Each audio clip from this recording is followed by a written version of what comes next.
आज हम देखेंगे न्यूमेरिकल क्वेश्चन। तो विमित सूत्र निकालने के बाद हमको इस प्रकार का न्यूमेरिकल क्वेश्चन पूछा जाता है कि किसी सरल लोलक का आवर्तकाल उसकी प्रभावी लंबाई तथा गुरुत्वीय त्वरण पर निर्भर करती है। विमी विधि से सरल लोलक के आवर्तकाल का व्यंजक ज्ञात कीजिए।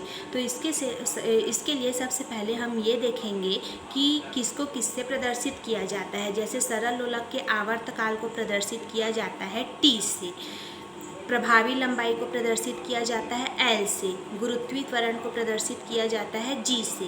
क्वेश्चन में दिया है कि जो आवर्तकाल है वो उसके प्रभावी लंबाई और गुरुत्वीय त्वरण पर निर्भर करती है। मतलब इसको हम लोग लिखेंगे टी प्रोपोर्शनल एल इंटू जी।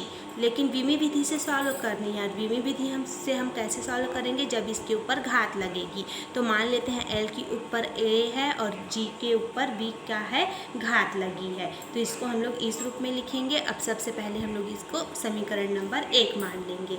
अब ऐसा करने के बाद हम क्या करेंगे, टी एल जी की विमा निकालेंगे। तो सबसे पहले हम किसका विमा निकालेंगे, आवर्तकाल टी का विमा। तो आवर्तकाल क्या है, एक प्रकार का समय है और समय को कैपिटल टी से प्रदर्शित करते हैं।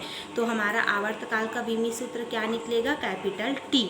उसी प्रकार से एल की विमा निकालेंगे। तो हमारा एल लंबाई है और लंबाई का क्या बोलते हैं, मात्रक मीटर होता है और इसका विमी सूत्र क्या निकलेगा, कैपिटल एल। गुरुत्वीय त्वरण जी की विमाएँ निकालेंगे। तो त्वरण का क्या होता है, वेग में परिवर्तन बटे समय। तो इसका विमी सूत्र क्या निकलेगा, एल टी माइनस 2।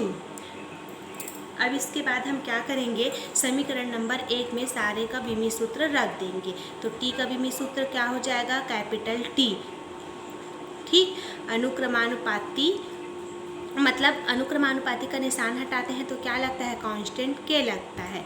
तो हम लोग इसको बराबर लिखेंगे और कांस्टेंट के मतलब एक विमाहीन राशि है, उसका विमी सूत्र नहीं निकलता। अब एल का क्या निकला है, कैपिटल एल की पावर क्या हो जाएगी, ए। जी का निकला है एल टी माइनस 2 की पावर बी। अब क्या करेंगे, ये जो घात है उसको कोष्टक के अंदर सॉल्व करेंगे। तो capital T equal to L की पावर ए इंटू एल की पावर बी टी की पावर माइनस 2b।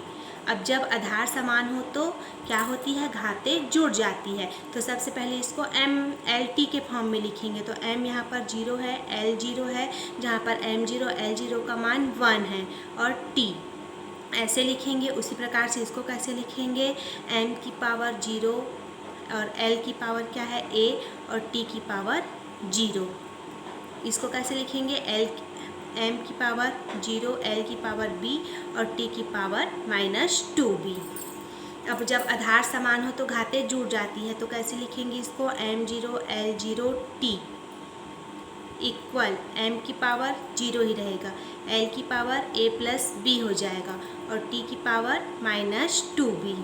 अब क्या करेंगे, दोनों पक्षों के घातों की तुलना करने पर तो a plus B equal to क्या हो जाएगा, l की पावर में 0 है तो a plus B equal to 0 इतना निकलेगा। इसको मान लेते हैं समीकरण नंबर 2। अब उसके बाद t के विमा की तुलना करेंगे तो माइनस 2b इक्वल टू, इधर t की पावर कुछ नहीं है मतलब क्या है 1, तो b का मान हमारा क्या निकलेगा, माइनस 1/2। अब b का मान हम लोग समीकरण नंबर 2 में रखेंगे तो हमको a का मान प्राप्त हो जाएगा। तो a माइनस 1/2 इक्वल टू 0। तो a का मान क्या प्राप्त होगा, 1/2। तो इस प्रकार से a का मान क्या प्राप्त हुआ, 1/2 और b का मान क्या प्राप्त हुआ, माइनस 1/2। अब हम लोग क्या करेंगे, ए और बी का जो मान है उसको कहाँ पे रख देंगे, इक्वेशन नंबर 1 में रख देंगे। तो इक्वेशन नंबर 1 में रखेंगे तो क्या होगा, टी प्रोपोर्शनल एल की पावर 1/2 और जी की पावर माइनस 1/2।